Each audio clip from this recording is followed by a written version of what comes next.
Ketika Abu Salamah meninggal dunia, aku menemui Nabi Sallallahu Alaihi Wasallam. Kemudian kukatakan, wahai Rasulullah, Abu Salamah telah meninggal dunia.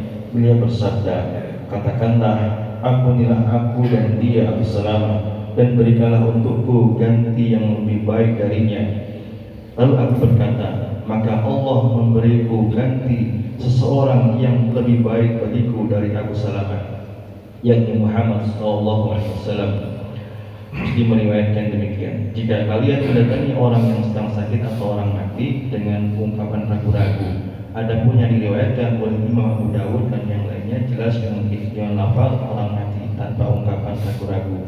Inti sari hadis ini, yang pertama hendaknya mengawali doa dengan doa untuk diri sendiri. Yang kedua, hasil akan diperoleh ketika seseorang mau mengerjakan perintah.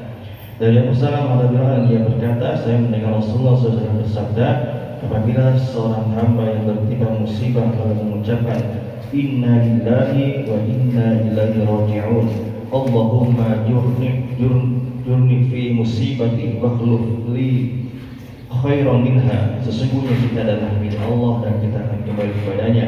Ya Allah, berikanlah kepada saya pahala karena musibah ini, dan berikanlah ganti untuk saya sesuatu yang lebih baik darinya. Niscaya insya Allah Subhanahu wa Ta'ala memberinya pahala karena musibahnya itu, dan akan memberikan ganti kepadanya yang lebih baik darinya. Ummu Salamah berkata, ketika Abu Salamah meninggal dunia, saya pun mengucapkan sebagaimana yang diberitakan Rasulullah SAW padaku, maka Allah memberikan ganti untukku seseorang yang lebih baik dari Abu Salamah, yaitu Rasulullah SAW.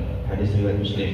Demikian bacaan hadis Rasul. Ia berkata, setiba di Madinah, saya duduk menghadap Umar bin Al-Khattab radhiyallahu anhu. Kemudian lewatlah rombongan pengantar jenazah di hadapan orang banyak. Lalu dipujilah kebaikan jenazah tersebut. Umar radhiyallahu anhu berkata, wajib baginya. Kemudian lewat pula rombongan pengantar jenazah yang lain, dan jenazah itu pun dipuji-puji kebaikannya. Maka Umar radhiyallahu anhu berkata, wajib baginya. Selanjutnya lewatlah rombongan pengantar jenazah untuk ketiga kalinya, dan jenazah itu disebut-sebutkan keburukannya. Maka Umar radhiyallahu anhu berkata, wajib baginya. Abul Aswad berkata, maka saya bertanya, apakah yang wajib wahai Amirul Mukminin? Umar radhiyallahu anhu berkata, saya mengatakan sebagaimana yang disabdakan oleh Nabi SAW, siapa saja seorang muslim yang dipersaksikan kebaikannya oleh 4 orang, maka Allah akan memasukkannya ke surga. Kami bertanya, jika yang mempersaksikan hanya 3 orang? Dia berkata, 3 orang pun demikian pula. Kami bertanya lagi, jika hanya 2 orang? Beliau menjawab, 2 orang pun demikian pula. Selanjutnya kami tidak menanyakan bagaimana kalau yang mempersaksikan itu hanya 1 orang saja. Hadis riwayat Al-Bukhari. Dalam hadis ini terdapat keutamaan pujian yang baik kepada mayit jika memang kebaikan tersebut diketahui darinya. Dalam riwayat Imam Ahmad disebutkan, tidaklah ada seorang muslim yang meninggal kemudian 4 tetangga dekatnya memberikan kesaksian atas kebaikannya, melainkan Allah Azza wa Jalla akan berfirman, sungguh aku telah menerima pengetahuan mereka tentang kebaikannya, dan aku mengampuninya atas apa yang tidak mereka ketahui. Demikian tadi banyak hadis.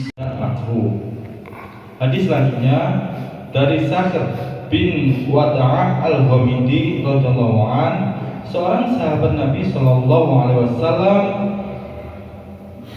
Rasulullah sallallahu alaihi wasallam bersabda, "Ya Allah, berkahilah umatku pada pagi harinya." Apabila beliau hendak mengirim satu pasukan atau sariyah atau hendak mengirim angkatan perang jaisi, maka beliau memberangkatkan mereka pada pagi hari. Sakhr adalah seorang pedagang. Ia senantiasa mengirimkan barang dagangannya pada pagi hari, maka ia menjadi kaya dan hartanya melimpah.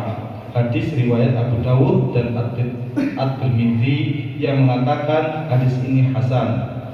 Penjelasan hadis, bahwasanya hadis ini menjelaskan tentang disunahkannya memulai bepergian pada awal hari atau pagi. Demikian pembacaan hadis pada sedang bepergian di tiba-tiba seorang laki-laki datang mengendarai untanya sambil menoleh ke kanan dan ke kiri.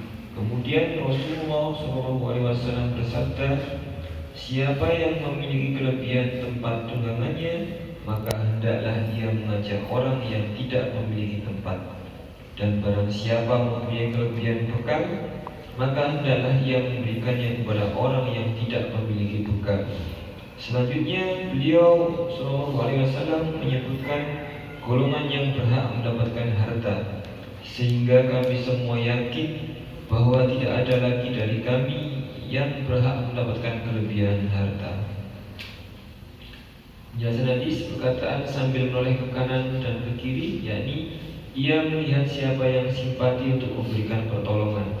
Nabi SAW mengetahui bahwa orang tersebut sedang membutuhkan, sehingga beliau memerintahkan akan memberikan pertolongan kepadanya dan memberikan pertolongan kepada siapa saja yang membutuhkan, bagi yang memiliki kelebihan makanan atau lainnya.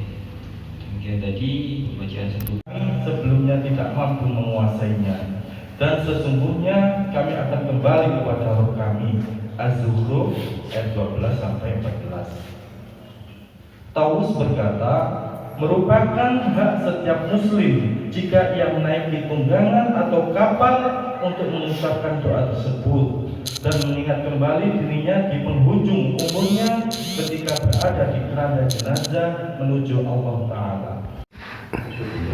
Sampai pada doa ketika singgah di tempat persinggahan.